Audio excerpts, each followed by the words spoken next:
in the topic of media literacy, right?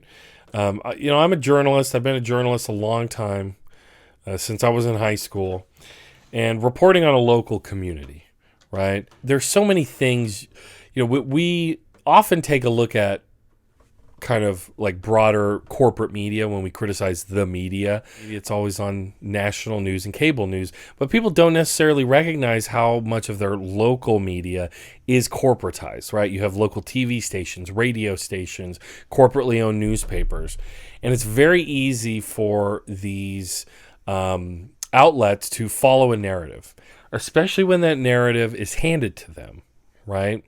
Now, newspapers and journalists and different media outlets, we are trained essentially, and I was trained at the newspaper I was at, even though it was considered the alternative weekly newspaper, independent, right? We're kind of trained to take certain, sources immediately at their word and accept their framing of a situation. And a big part of that is the government, of course. If the government puts out a statement or a press release, media are very quick to, that's the narrative, that's the story, okay? And there are these two different narratives that have sprouted up at the same time that I want to talk about, just so you can have a more sharp, analytical, kind of critical eye towards media, okay? Now, here's a story. Just look at this random story. New Jersey labor shortage. How Monmouth ocean businesses stay alive when they can't find workers. Let's see. Lacey Amoko, Midnight Towing. The automotive companies Harry Pelkman has owned for 40 years have no shortage of customers, but workers are a different story. The business is looking for 3 tow truck drivers, 1 automotive technician, and gasoline attendants, so the mechanics don't have to drop what they're doing to fill up motorist tanks, right? You got this whole quote going, and they're talking about, let's see. Business owners' plight is the result of a pandemic that upended the economy, experts say, leaving the ball squarely in workers' courts. While policymakers debate the causes, from enhanced unemployment benefits to a lack of childcare options, demographers say they aren't surprised. So, a couple of things. Notice how the rate of pay is not one of those factors they've acknowledged. They've also framed this in just the business owner, right? How is the business owner affected? How are they losing? How are they losing out?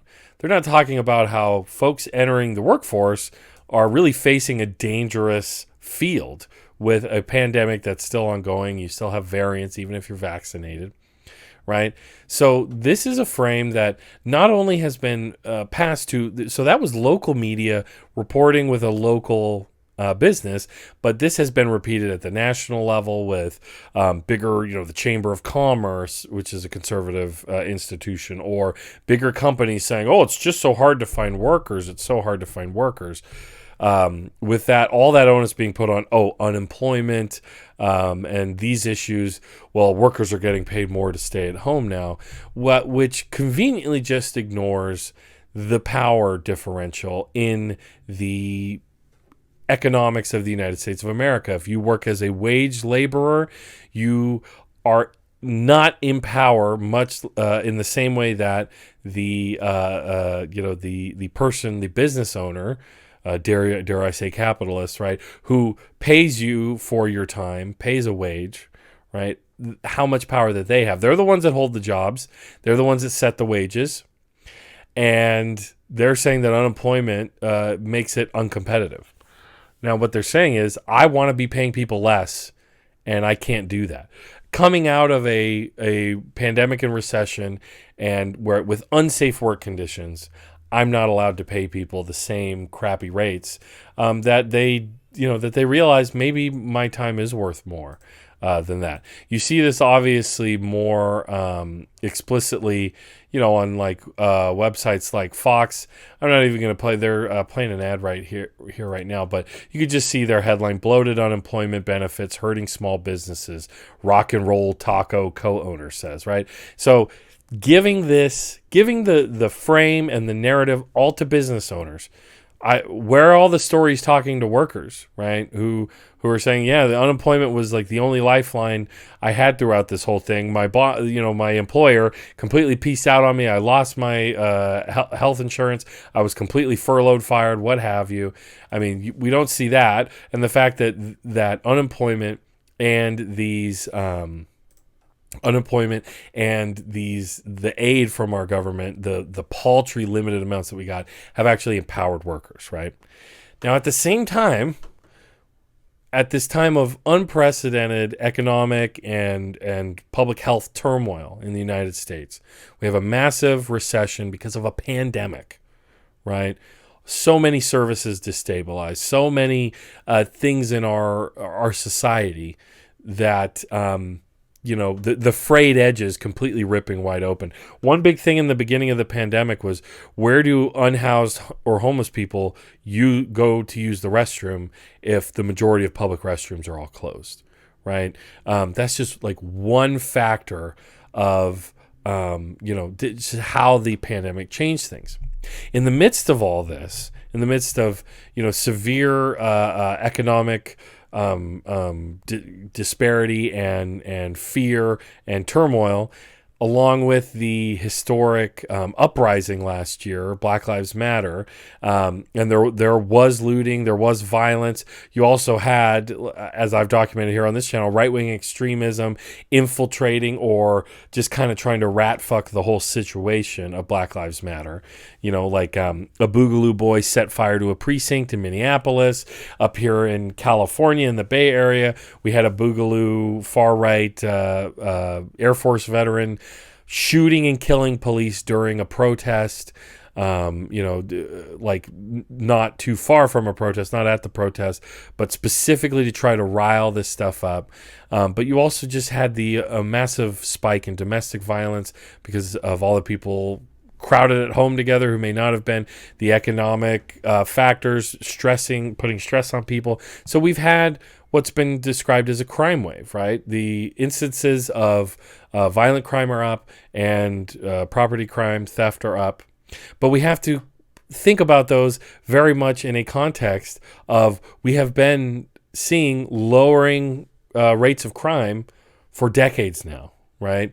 The crime of the 70s and the 60s has just continued to lower till we're at the least crime we've ever had until this last year. Now the crime statistics are raising, and I tend to think it has more to do with the material conditions that people are dealing with. But so much of this is being framed by law enforcement, and the media is along for the ride. So this is another example of some local news. Rochester first. The Rochester Police Department seeks federal assistance to help reduce violent crime in Rochester. So, really quick, police agencies know damn well that defund the police was a effective attention-getting slogan, that people paid attention to that. And so now, this crime wave, or that again, it doesn't take, if you've had precipitous decreases in crime for years and years and years, like an increase of 100% might not be that much. You might have gone from 3 homicides to 6 in your city over the year, from one year to another, and that's a 100% increase, right? And what is their specific framing? There's more crime, so we need more funding. The Rochester Police Department will seek assistance from federal law enforcement agencies to address the recent spike in violent crime, officials told News 8 Thursday.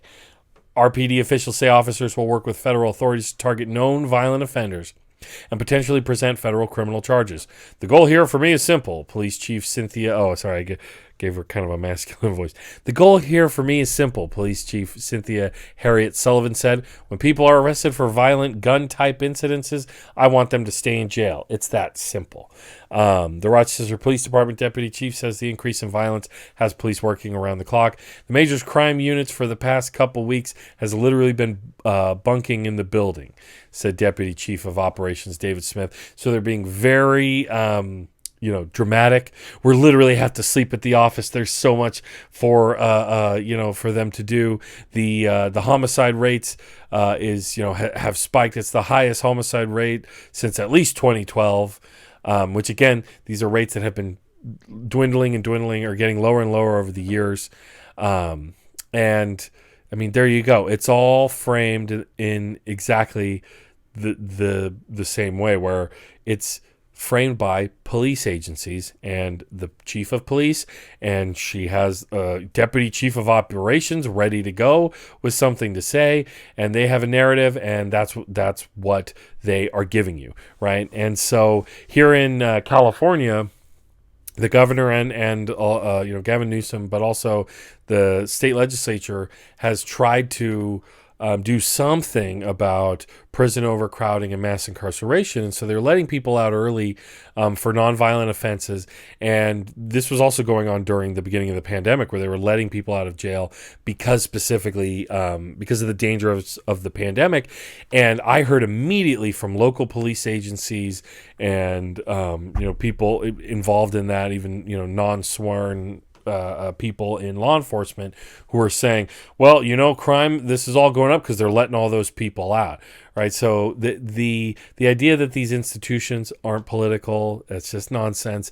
But they're acting in their best interests right now, and they know that media, whether it's the corporate media, which we all hate and have no time for, or look at already with a critical eye, but even your local news that you might be a little more trusting because it's closer to you, the police departments, law enforcement, wealthy business owners who are mad about all this unemployment, and maybe want more austerity policies in the city, don't want to pay so much taxes.